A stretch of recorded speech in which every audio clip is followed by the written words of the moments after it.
we're back. That was Avengers by Andrew W. Boss. So, yeah, man, I was totally impressed with the show last night at the Orpheum. A couple of bands played before. I'm not sure about the band directly before Head PE, but I'm not too sure what was going on there. I usually don't have anything negative to say, but that was just something I didn't really get. But yeah, I guess Did Just Cry Superdrum. I finally got to meet Sean Bowen. He was in Neurotica. He's got Meat Space, Stones of Madness, so he's pretty tight with Kelly Schaefer from Atheist. He's been in a bunch of bands with him. I asked him about that, and he said they're probably never going to do anything again, But, I had to ask. It's one of my favorite, bands out there. Ooh, I just hit something on the keyboard. But, yeah, the new Stranger Things Season 2 is up on Netflix. It started on Friday, so it's been up for 2 days. I didn't get a chance to watch it yet. But I was called a D-lister by some guy trying to insult me, which it really wasn't an insult, because I didn't even think of myself in that fashion. This was a couple of days. I actually forgot about it. It was a little over a week ago, but haters back off. That's actually what made me start thinking of the comment he said, is that show haters back off, because this girl's like an idiot and tries so hard to be a celebrity.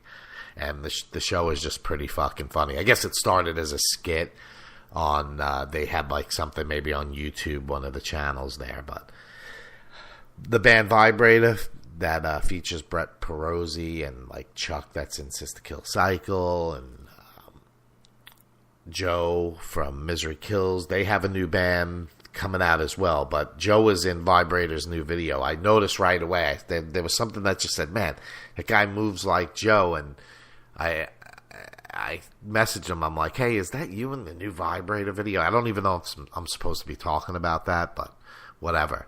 But it is him. So him and his brother John, they have from Misery Kills, they have a new project coming out. I know I'm a little all over the place right now, but I got multiple things going on here, and I want to order some fucking pizza, yo.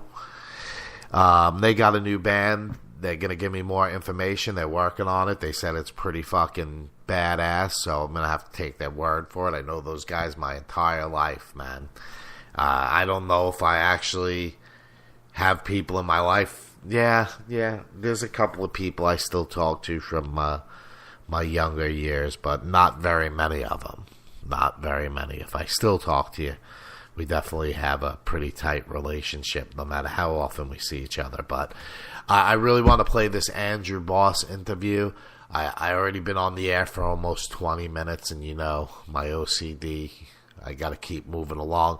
I'm going to play 2 more tracks by them as well. I think shit. Yeah, 2 more. I'm going to play Wreck the Place and Invincible as well. So that just to give you a feel, I want you to get to know these guys. I'm hoping they're going to become a regular part of the show. They also have another band called Poonhammer. So these guys got a lot going on. They come from diverse backgrounds in music, so it really gives the music a different type of edge. I know everybody wants to label it rap, but it's just the style of singing the guy's doing over a lot of metal music, so it's not just about the rap. I mean, yeah, they're on tour with Twisted, the Moonshine Bandits. To me, that's the type of rap stuff that I like. I mean, I don't see anything wrong with it. I always listen to some type of, I was a big Michael Jackson fan when I was a kid, so I always had a diverse background in music, and I don't like every rap metal group. I mean, I like mixtures of all different things, so I kind of don't like labeling things, but these guys, they have an edge, and they're bringing new stuff to the table, new energy to that type of music, and they're getting out in front of the juggalos. We discuss all of that, man. That's all that whole life is, and they're dedicated music fans. They have the family. I mean, I should have recorded some of that stuff going on in the crowd, and they're big supporters of music, so it's great to be on a tour like that, and it was an honor to be there and be on the guest list, and and get to see so many great bands in a different, I have a different level of respect for that whole genre now. And I really like TWIZTID, man. Those guys are a trip. And they're geeks just like, me and you, into, horror movies and all that shit, and pop figures and vinyl and all that crap. So it's good. I mean, they put out a lot of product. I'm a guy who's all about merch, man. I love seeing my name and my logo on shit, and that's what those guys do, and they love what they do, and they're running a business from their tour bus and shit. So more power to Magic Ninja and the Entertainment. Check every artist out on them. Some of them, are a little too much for me, but I'm a picky guy too. I can't listen to every single thing they fucking put out. But anyway, I'm gonna play the interview. I got a menu to look at and some coffee to drink. So I haven't done an interview out live in the field like this, besides doing the Clearwater Records show record thing and doing it live from there. So it was good. I had to stop and get batteries for my field recorder and shit. It felt good to do it again, because that's originally how I started. I mean, because I had a nightclub down the block here, and all the national bands came through, so it was a lot easier to just ride up the block. Now I have to drive into Tampa, I have to drive into St. Pete. I thought someone was taking this club over, and maybe, we were going to bring that whole element back. Ricky's tried to go out and do some live interviews. The Union Underground one didn't happen. So, I mean, shit happens, but check these guys out, man. They're a great group of people and support everything they're doing. And check out the interview. Here it is. I'm Jay Stone, rockmetaltalk.com.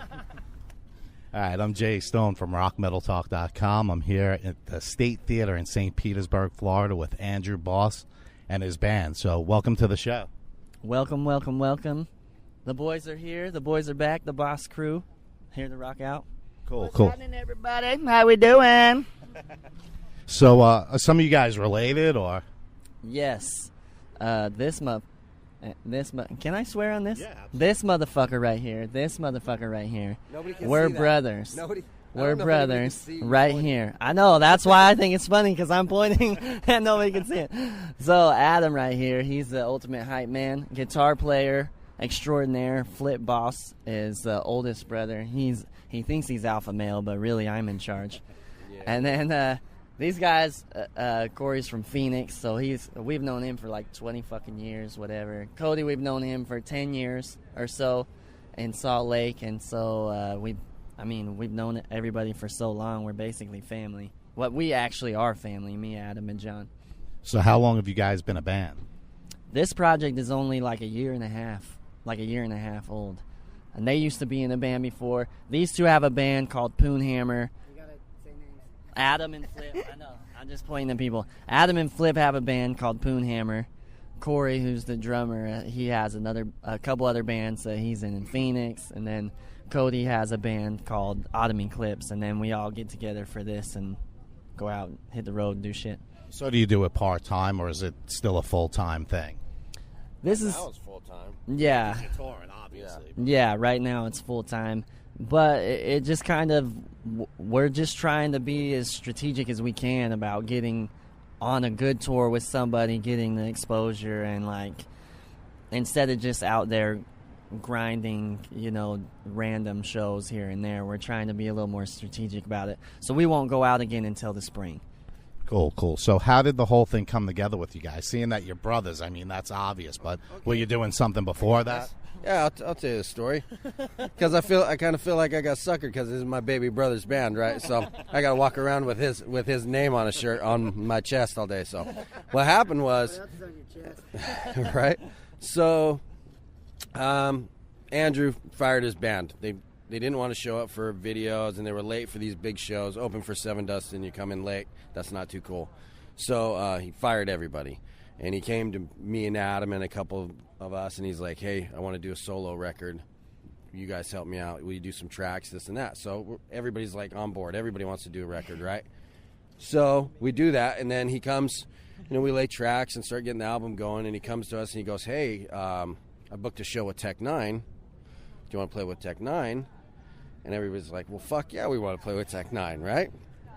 And so we do the Tech 9 show, goes off, fantastic. We get done with that. He goes, hey, I got a show with Seven Dust. Do you want to play with Seven Dust? And we're like, fuck yeah, we want to play with Seven Dust. And so that snowballs, and then he's like, hey, I got a show at the Whiskey with Skindred and Head PE. And we're like, holy shit, yeah, we want to play that too, you know? So all of a sudden this stuff starts snowballing, and next thing you know, I'm in my baby brother's band, Andrew Boss. So here we are on tour with TWIZTID. This is our second tour with TWIZTID. And yeah, Moonshine Bandits. Anyways, it's been awesome. So it's cool. How did you guys get on this tour?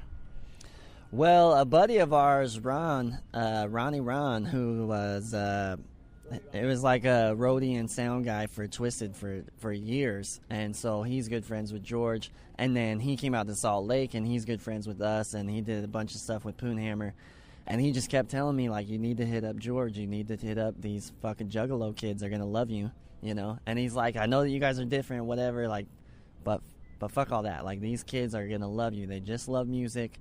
They're just down for the concerts. And so I hit up George, and I was like, hey, you got an opening slot.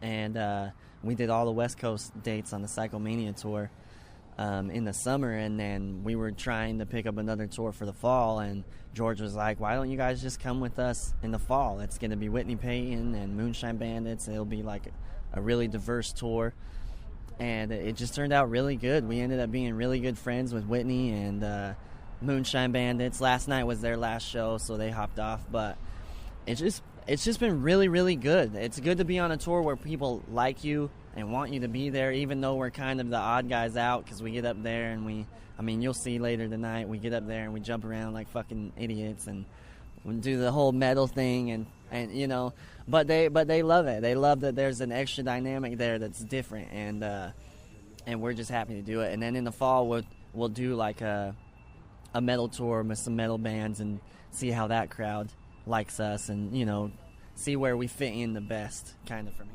Yeah, it's a good crossover. I mean, what you guys do, so you can literally play with anybody. I mean, you guys could play with Metallica even. I mean, hopefully, we did a I show. mean- Lord willing. Hopefully, Lord willing. I mean, We did a show Suicidal. We played with Suicidal and Havoc, And which is real metal and like punk metal, and we got up there and we went full, you know, pro wrestler on that crowd. You know what I'm saying? We're dropping elbows and we fucking killed that place. You know what I'm saying? And we did our thing. Thing of it is you just get up there and you do your thing and you do it strong. People feel that, you know. We put everything we got into our shows, and yeah, Suicidal was a great show. Seven Dust was great. You play with Tech, you know, so it's good. We have opportunity to do, like you said, like a lot of stuff, and it's a real blessing, really, you know. Whitney Payton was just on the show with my segment producer. Does she have a full band too? No, not on this tour. She just has a DJ, but she's gone out with a full band before, and I think that she just. But yeah, she's an animal. She could get up there by herself, and the crowd will love her because her live show is really, really fucking good, and it's been cool for us because we get off stage and then we get to watch her and Cody and Adam get up there and fucking silly string people for her and stuff, and so it's been a lot of fun. Yeah, Whitney's super cool. We're gonna make her play guitar for us before this tour is over. How many days are left on the tour? 4, so we're cutting it close, but it's gonna happen. We waited 29 shows. We got it's gonna happen. Yeah. So you guys happy that this is ending in a few days and get home and get rested for the next? No, I'm ready to see family and all that, but we're definitely, like, right now we're working on our spring tour just because we're just wanting to do shows and get out there and just get new fans. Like, every night we just meet new people who are, like, every night it's almost the same thing in every city where people are so nice and so polite, and they come to the merch table after we're done and they're like, I had no idea who you guys are. I'm really sorry, but that was fucking awesome, and I want to buy a CD. Like, almost every night. And so it's just been fucking great. And to go home and be like, okay, we got 3 months before we play another show, that kind of is like, well, fuck, what do I do for 3 months? You know what I mean? Before you guys toured with TWIZTID, I know Juggalos get a bad rap. Were you concerned about that at all? And do you feel that they're bad people? I mean, they put these guys on like a gang list and shit, the FBI. Well, yeah, we have a token